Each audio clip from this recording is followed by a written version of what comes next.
All right, 2019 Subaru Forester. We're gonna change the engine air filter.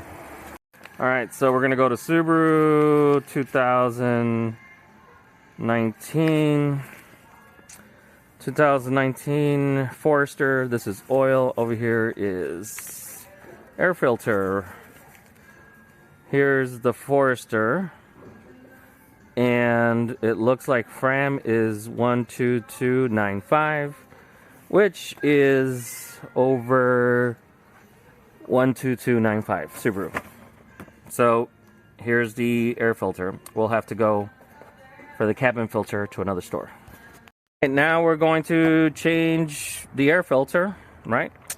Every 40,000 miles. Here we go. This looks pretty simple. We unhook these two. All right, that should loosen it up. And should loosen it up enough to squeeze this one out of here.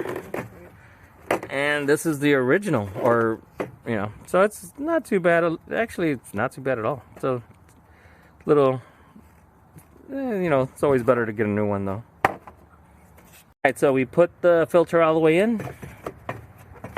This part, that just hooks on at the bottom. So, just get a nice, there it is, fell right in. Squeeze it, put those back on, and we got a new filter.